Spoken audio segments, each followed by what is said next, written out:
Boa noite. Boa noite a todos os amigos e amigas que hoje vêm à Casa de Portugal.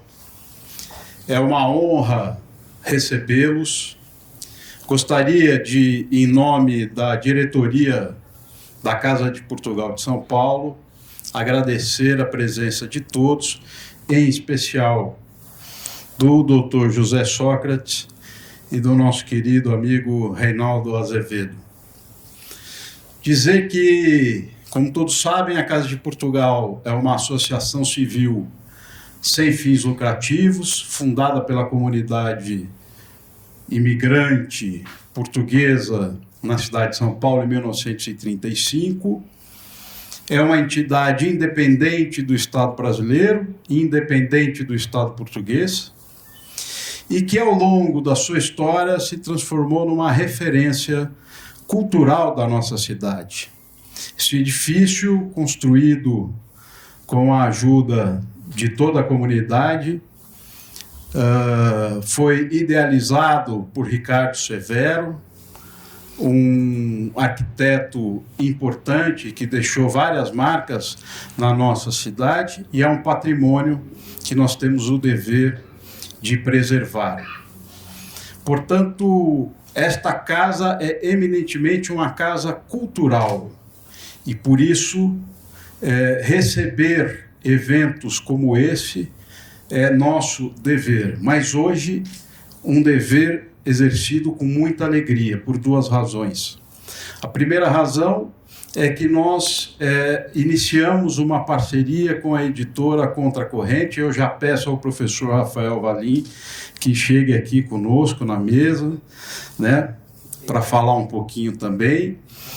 A editora Contracorrente, além de nossa parceira, fez uma doação de seu catálogo integral à nossa biblioteca.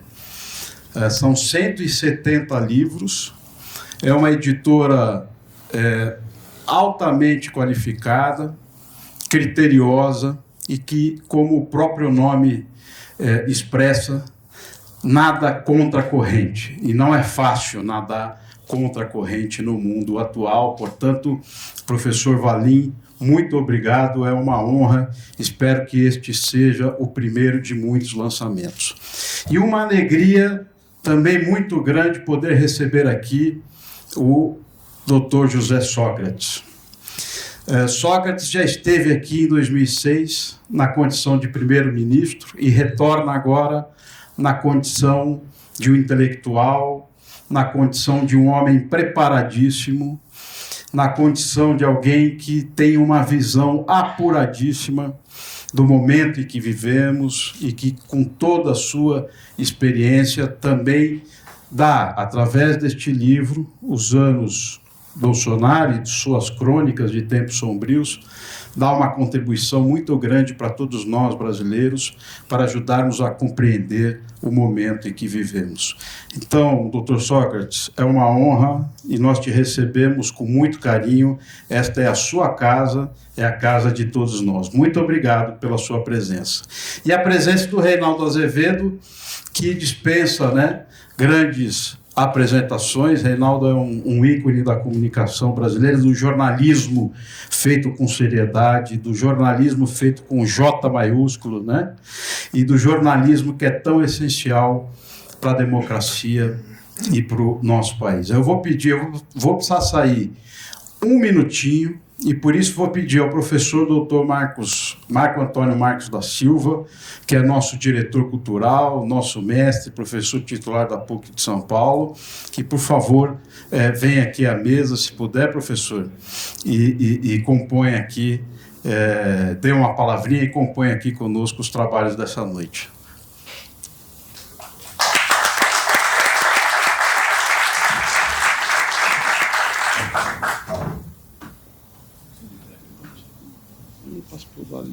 Tá bom.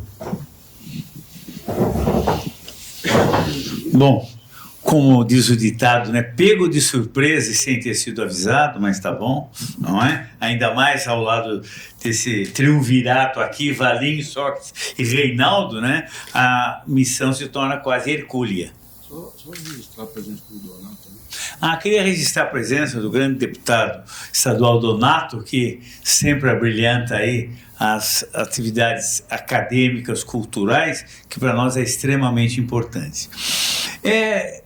Antes de passar a palavra ao Valim e depois ao querido Reinaldo, queria eu dar um testemunho da importância que o José Sócrates tem para Portugal, para o Brasil, eu diria para a lusofonia, não só porque nós temos a oportunidade de saber dele, de ler o que ele escreve e de ouvi-lo sempre. Ele teve um papel preponderante, não só, eu diria, em Portugal, mas em muitos momentos do Brasil, e nós o agradecemos por isso. E faz um trabalho, eu diria, parafraseando o Villa-Lobos, como quem escreve uma carta para a posteridade sem esperar resposta. É um homem de valor que, como no dorso do seu livro diz que ele foi eleito pela primeira vez deputado em 1987, foi depois secretário de Estado, ministro adjunto do primeiro-ministro e ministro do Ambiente em Portugal, exerceu o cargo de primeiro-ministro em Portugal de 2005 a 2011, liderou o Partido Socialista de 2004 a 2011, é engenheiro, licenciado em Engenharia Civil, fez MBA no Instituto Superior Técnico e mestre em Ciências Políticas pela Sciences Po de Paris. Publicou diversos livros, inclusive pela Contracorrente, e também, salvo engano, o último agora é esse, os anos Bolsonaro, Crono de Tempo, mas o anterior também, José só agora começou. Entre diversos outros que nós poderíamos citar. Falar de José Sócrates é uma tarefa fácil pelo seu trabalho enorme. Difícil porque é como tentar compreender a cultura como um todo, como dizia Edgar Morin, que o conhecimento é um oceano salpicado de ilhas de conhecimento. Então, eu agradeço a oportunidade do meu presidente da Casa de Portugal, Renato Afonso Gonçalves, parabenizo a editora Contracorrente por essa iniciativa e não posso deixar de lembrar esse incansável batalhador pela cultura, pelas atividades culturais, que é o José Antônio, e eu também pediria licença para homenagear também na casa um diretor, um exemplo, um amigo para todos nós, que é o Freixo, não é? Então, faço questão de cumprimentar e tenho a honra de passar a palavra ao professor Rafael Valim.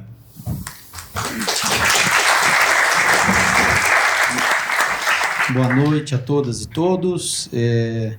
Registro a minha alegria em, além de privar da amizade do meu querido José Sócrates, em exercer essa tarefa de editor de suas obras e dessa segunda obra pela Contracorrente.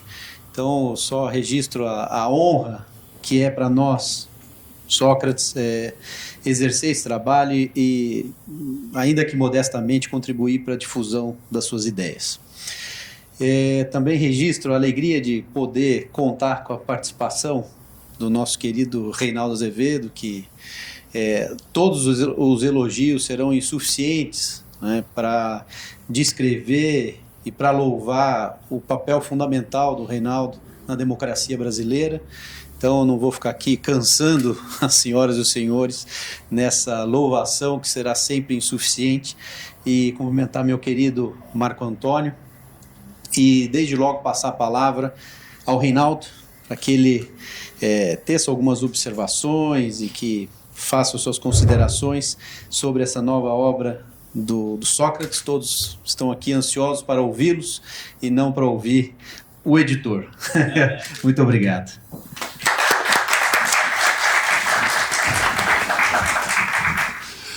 Boa noite a todos. Eu fiquei muito feliz quando o Valim e o ministro José Sócrates me convidaram para falar algumas palavras a respeito deste preciosíssimo livro. É claro que, e acreditem, a minha mulher está aqui, a testemunha, eu já recusei umas 3 ou 4 orelhas, o que sempre é chato, né? Porque a pessoa diz, você pode fazer orelha? Se ele fala, mas eu não gostei. E agora, como é que eu faço? Né? A pessoa, não tem mágoa, fica sem falar com você 3 anos, mas tudo bem. Já aconteceu, tem um agora, está chegando ao 3º ano, vamos ver se volta a falar. Então, se eu realmente não gosto do livro, ou se eu não gosto da obra, eu não me manifesto a respeito, e sendo amigo, não podendo falar bem, também não falo mal, que eu acho que é uma questão de delicadeza, né? E aqui nós temos artigos escritos pelo Zé Sócrates na Carta Capital, e artigos absolutamente preciosos, porque pega o período da tragédia, mas o olhar dele é generoso com o futuro, e, portanto, mesmo escrevendo a quente, né, como diriam os franceses, ele conseguiu ver esperança onde muitos de nós não víamos. A verdade é essa, né? Pareceu ser realmente uma grande noite, e foi. Só que as sementes estavam ali, algumas pessoas seguraram ali os archotes da civilização. E o último texto, né, dessa coletânea já é o texto de um possível renascimento do Brasil. Quer dizer, não morreu, mas de qualquer modo as possibilidades estão dadas. De novo, nós voltamos a lidar, Zé Sócrates, com a boa indeterminação, não é?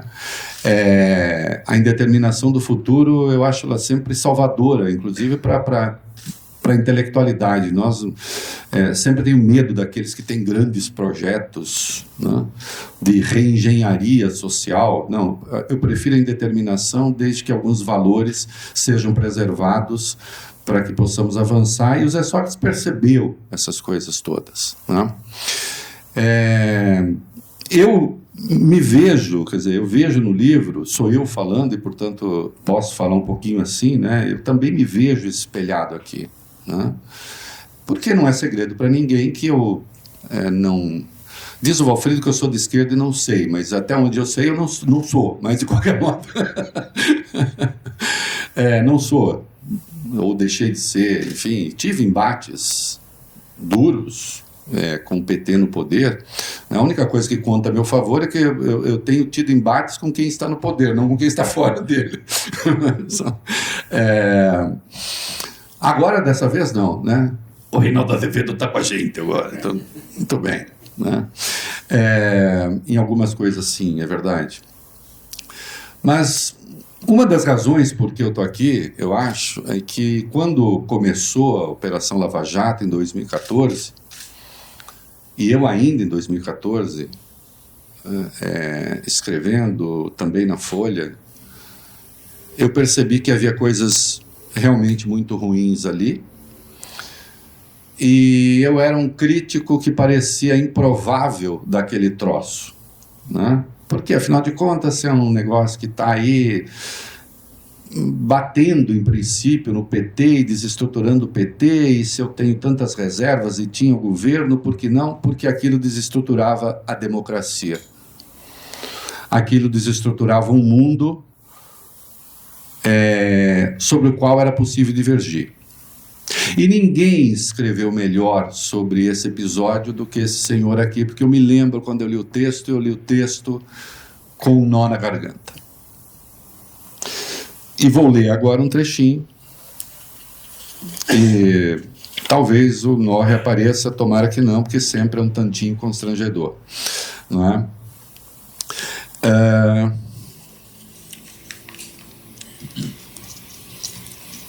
Vamos lá. Voltemos ao funeral do neto de Lula. O que me pareceu ver no telefonema de Gilmar Mendes, para além da simples decência e humanidade, foi uma cena tocante de 2 personagens que choravam por um mundo que já tiveram em comum e que parece agora perdido.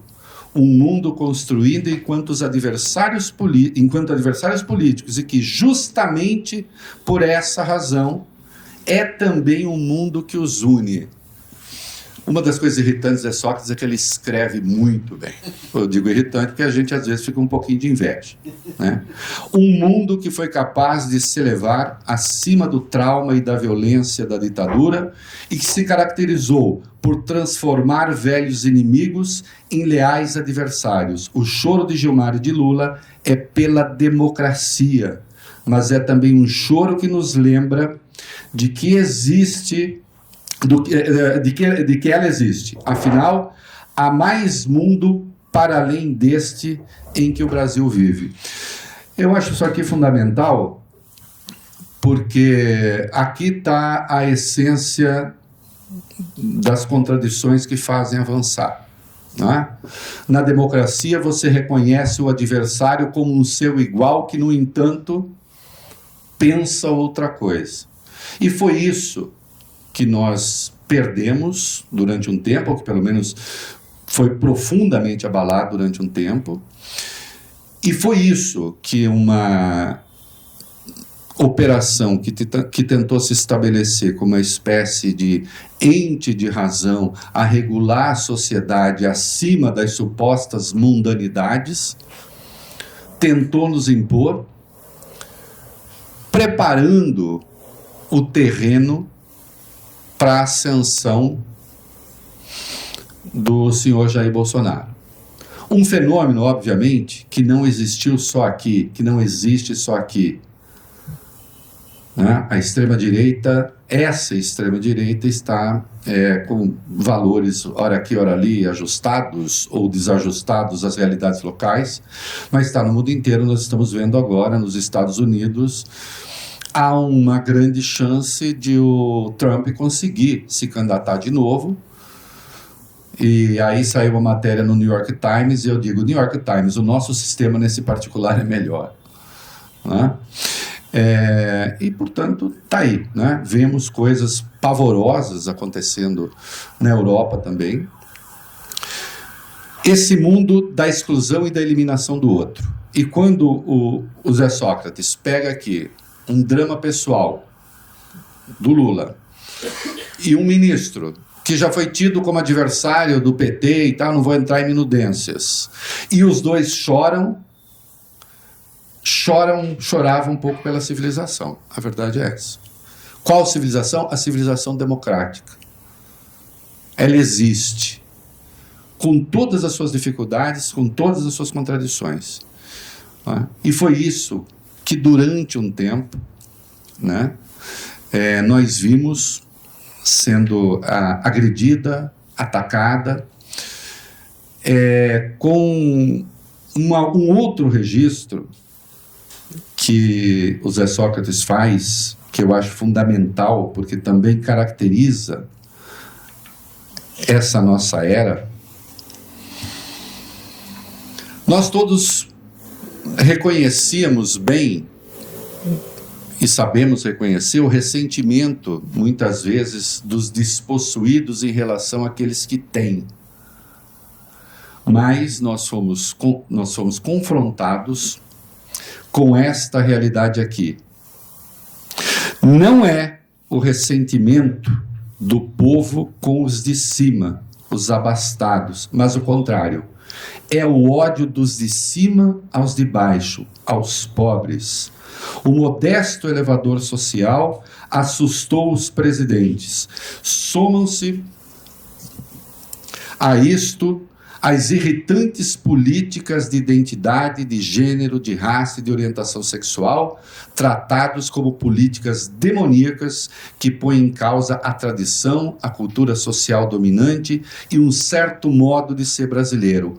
O ódio, o verdadeiro ódio, é a ideia de igualdade. O que deve prevalecer é a distinção. E essas pessoas conseguiram transformar, não é, isso aqui num valor. E muitas vezes aqueles que são vítimas desse próprio ódio acabam, e nós conhecemos os mecanismos porque isso acontece, acabam sendo seus agentes também.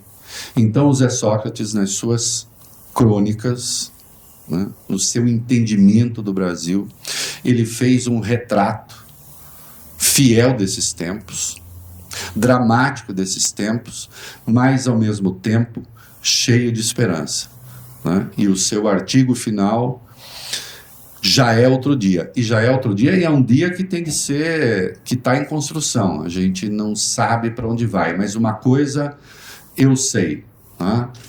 Até agora o poder de turno está valorizando as conquistas da democracia, está valorizando as conquistas do Estado de Direito, está trilhando o bom caminho. Eu posso ter discordâncias e tenho aqui e acolá. Agora, não tenho nenhuma dúvida de que esse governo que sucedeu a esses anos de tragédia social, moral, intelectual, é um governo que acena para um bom futuro. Tomara que consiga construí-lo. Eu acho que a estrela da nossa noite aqui é o ministro José Sócrates. Agradeço como brasileiro, ele já abrasileirado, né, o suficiente, que tenha escrito essas coisas com um olhar tão profundo, com textos tão bem acabados, porque não há nada mais irritante do que você ler um troço de que você gosta na ideia, porém muito mal acabado, né? É muito pior do que você ler um bom texto de gente de quem você discorda, né? Mas esse aqui não, esse aqui consegue conciliar a qualidade das observações, a profundidade das observações sobre o Brasil. Ele entendeu a natureza das coisas com um texto exemplar. Obrigado, ministro. É isso aí.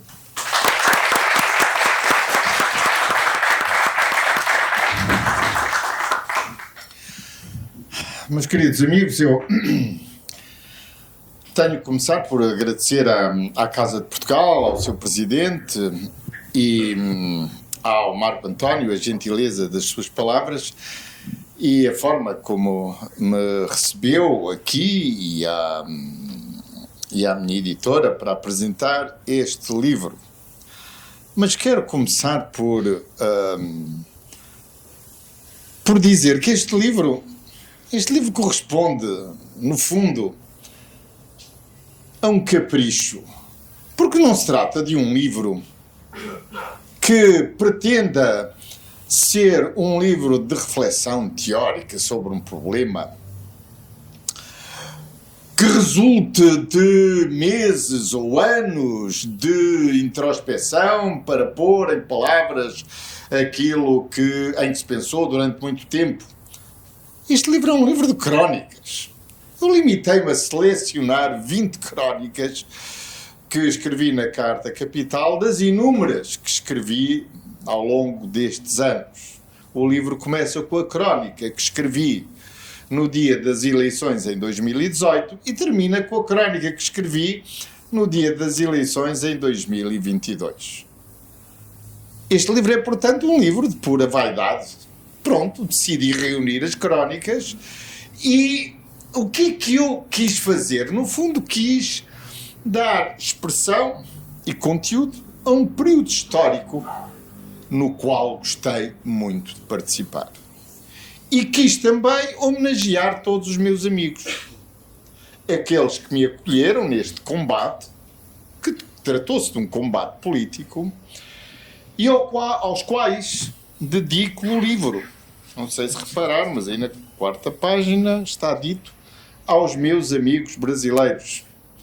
Não preciso dizer quem, porque todos aqueles que são meus amigos sabem que estão aqui representados. Estes textos são textos de que eu gosto, porque são textos, principalmente por esta razão, são textos de ação. Claro está, são textos também de análise política, mas são textos de quem quer intervir no que está a acontecer. São textos de quem vê a história à sua frente e não fica indiferente. Não fica à janela a ver a história passar ou desenrolar-se. Não, quer intervir. Estes textos destinam-se a intervir na cena política.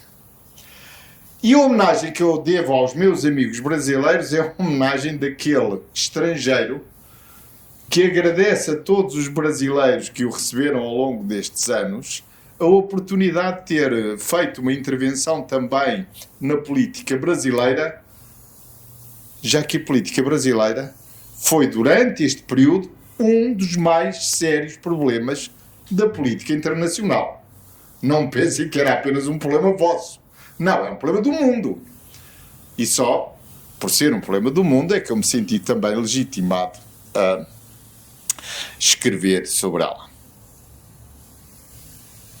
Quando vim para Portugal, para o Brasil, viajei de Portugal para vir aqui apresentar este livro, estive com um amigo meu e disse-lhe, sabes, vou apresentar um livro lá ao Brasil que se trata das crónicas que escrevi e que selecionei da Carta Capital, e o livro vai ser apresentado pelo Reinaldo Azevedo.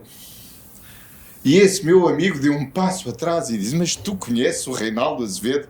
Ele falou do Reinaldo Azevedo como se fosse assim um artista rock de tamanha importância no mundo, que não estava a ver como é que um pobre de um português tinha assim contacto. Eu disse, sim, conheço, foi-me apresentado recentemente e tenho o maior gosto em que ele apresente, e por isso quero dizer, Reinaldo Azevedo, que fiquei muito honrado pela gentileza que teve comigo e pela gentileza do que disse a propósito destes textos.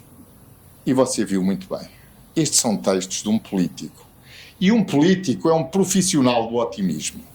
E se vocês virem bem, o que está aqui dito foi uma coisa que eu sempre notei nas minhas conversas com os brasileiros. Talvez por estar longe e não me ser tão pesado o fardo deste regime durante estes anos, ou talvez por ser realmente otimista, como sou, tenho um temperamento propenso ao otimismo, eu sempre vi, desde a noite das eleições, que naquele dia tinha começado a vitória de 2022. E se vocês não acreditam, deixem-me só fazer aqui uma pequena citação. Dizia eu em 2018, bom, no final do ato é a extrema-direita que ganha as eleições e o Partido dos Trabalhadores está fora de poder. Ainda assim, este é um dos raros momentos em que só temos olhos para os vencidos e para a admirável beleza da batalha tão desigual que travaram. Eu tenho uma enorme admiração por essa gente que em 2018 fez aquele combate. Porque eu faço parte de uma geração de políticos que sempre viu na batalha a forma de expressão política mais importante. Quer dizer, houve já não sei se foi Séneca, se não foi Séneca, foi um desses autores clássicos romanos que um dia escreveu qualquer coisa como isto: só quem já bebeu do próprio sangue e de quem ostenta as marcas da batalha é que está em condições de descer à arena com a possibilidade de vencer. E eu sei do que estou a falar. Sei o que significa beber do próprio sangue, sei o que o PT passou naqueles anos todos até 2018, e sei que foi o facto de ter lutado naquelas eleições e ter tido aqueles 47 milhões de votos que lhe permitiu, 4 anos depois, vir a ganhar de novo as eleições. E eu dei por mim muito surpreendido naquela noite, e foi por isso que escrevi isto. Mais à frente até digo que isto parece-me um bom pronúncio para daqui a 4 anos. Porque digo, regressemos à estética da batalha. Que bravura, que grandeza. O que eu queria dizer, e disse aos meus amigos brasileiros com quem falei nessa noite, foi o seguinte: o resultado é extraordinário para vocês. Porque eu esperava muito pior. Mas muito pior. E portanto fiquei muito animado. Mas fui o único nessa noite, porque todos os brasileiros estavam desanimadíssimos. Ora bem, este livro é feito para os amigos. Foi feito para os amigos. para partilhar com todos aqueles que me acolheram no seu seio como um companheiro político. Não sendo brasileiro, eu participei nesta longa aventura que significou o combate político contra uma extrema-direita que acho que pôs em causa valores absolutamente essenciais da democracia e do significado que o Brasil e da importância que o Brasil tem no contexto mundial. Alguns momentos, devo dizer-vos, foram momentos muito tristes. Por exemplo, o artigo que o Reinaldo Azevedo leu daquele momento foi um momento que me chocou particularmente, porque eu tinha a mania que conhecia o Brasil. Talvez vocês devam conhecer esta história. Eu tinha muitos amigos brasileiros, gente que tinha ocupado lugares de responsabilidade, e eu julgava que conhecia o Brasil. Não conhecia. E principalmente eu não conhecia a violência política no Brasil. Porque me habituei a ver uma certa normalidade democrática ao longo dos anos em que exerci funções políticas. E lembro-me de um amigo me dizer, sabes, a política brasileira não é para amadores. E principalmente não é para pessoas que a olham de longe e acham que a conhecem. Bom, eu conhecia de perto, só nestes 4 anos. Mas não é apenas a política brasileira. Há outras políticas.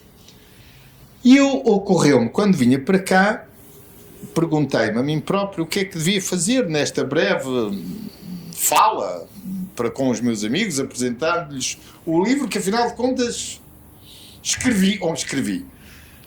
Selecionei estas crónicas para partilhar com os amigos. Bom, talvez não encontremos melhor coisa para fazer do que ler para os amigos. Esse ato de ler para os amigos é tão raro hoje em dia, as pessoas nem têm tempo nem para escrever, nem para ouvir. E eu queria ler-vos uma pequena coisa, se não se importa. Talvez demore um bocadinho mais, mas enfim. Mas acho que todos vocês vão gostar de ouvir. Porque acho que este tópico vos une a todos. Mas antes deixem-me contar uma pequena história. Em 2019, as eleições foram em 2018 e em 2019 formou-se o governo. Então o Ministro da Justiça brasileira visitou Portugal. Foi fazer uma conferência. As chamadas Conferências do Estoril. E então, nessas conferências do Estoril, falou o Ministro da Justiça brasileiro e falou a Ministra da Justiça portuguesa. E na Assembleia, na primeira fila, sentou-se o Ministro dos Negócios Estrangeiros português. Coisa que eu nunca percebi a que propósito. Mas sentou-se. Esse Ministro dos Negócios Estrangeiros português, é por isso que a história é bonita e é interessante, é hoje Presidente da Assembleia da República em Portugal. E foi ele que decidiu convidar Lula da Silva a falar no 25 de Abril, data da democracia portuguesa, na Assembleia.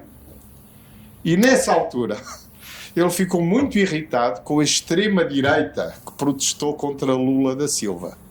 A mesma extrema-direita que 4 anos antes, quando o Ministro da Justiça brasileira visitou Portugal, fartou-se de aplaudir a sua fala.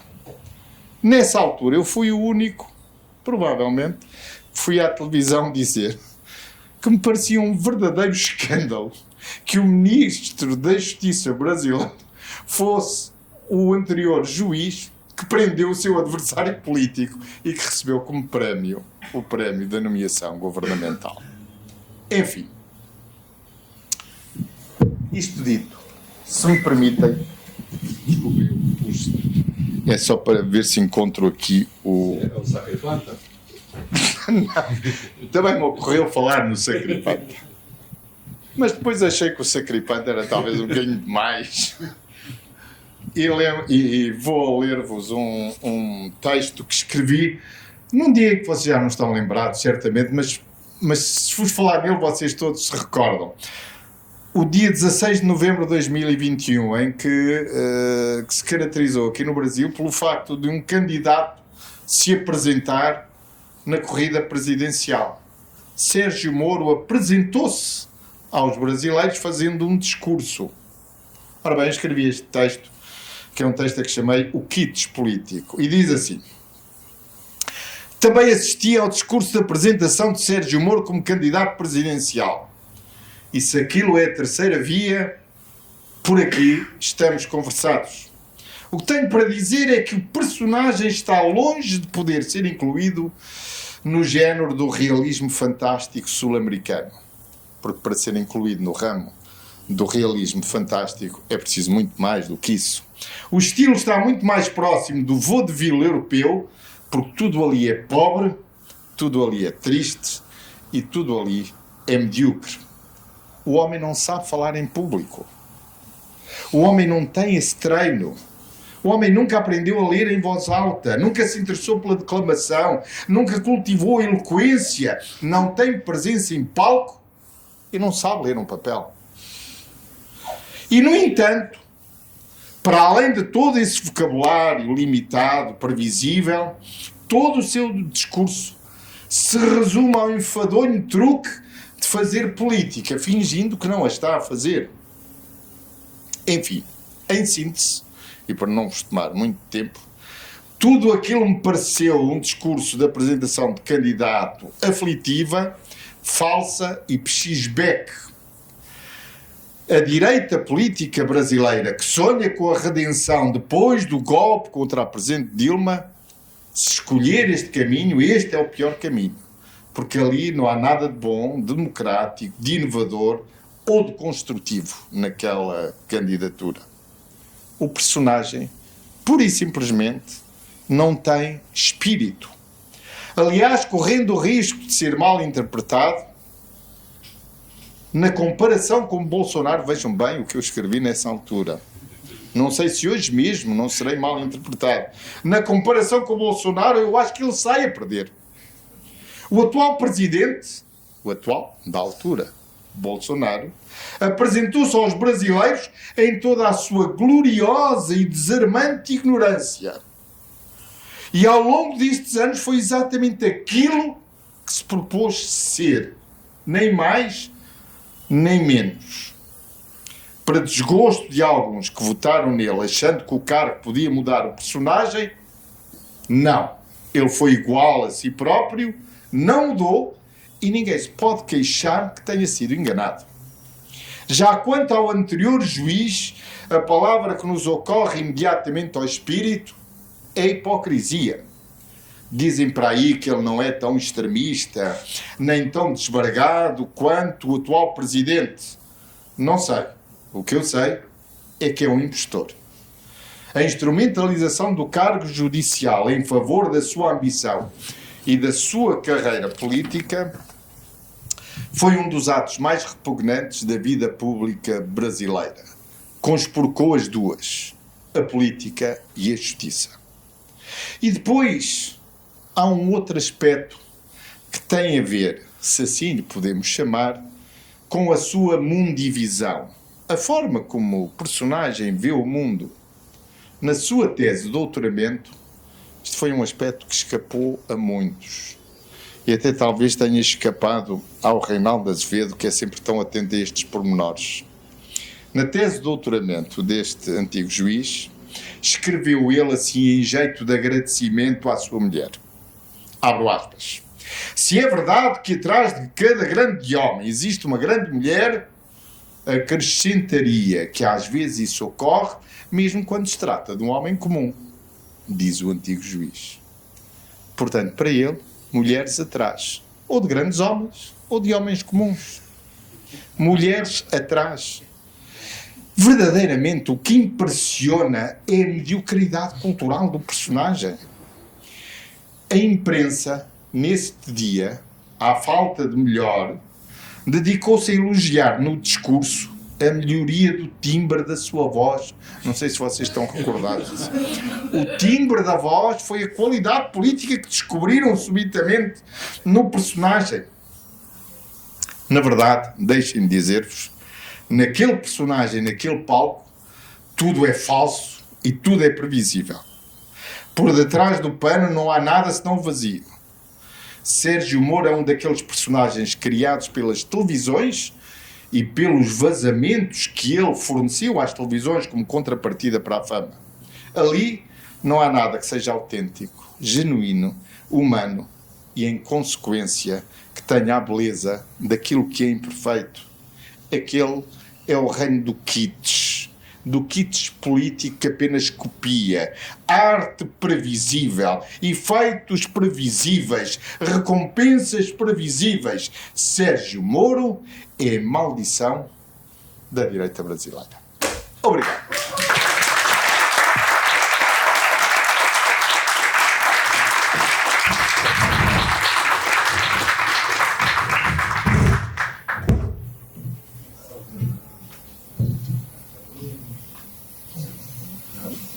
Deixa eu só falar mais uma coisinha. Reinaldo, falar um pouquinho. Bom, não vou acrescentar nada essa coisa do Sérgio Moro, a não ser que certamente a mulher dele achou que estava sendo elogiada, né? Mas essa conclusão do Zé Sócrates, né, que é a maldição da direita brasileira, esse é aqueles momentos em que a gente vê isso e diz assim, continue assim, é esse o caminho. Que foi o que eu disse ontem, hoje, ao Romeu Zema. Eu disse, Romeu Zema, não mude. Né? Porque eu quero que o Romeu Zema continue a ser essa figura da direita brasileira. Porque assim eu sei para onde vai a direita brasileira. Né?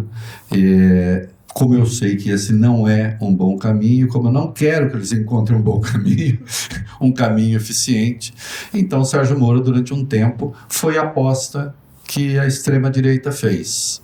Não é? E, no entanto, deu no que deu até agora, e de resto o TRE do Paraná será o primeiro a lhe dar o destino, e depois o TSE. Não é? E aí as coisas estão no seu lugar, né? Pelo menos nesse particular.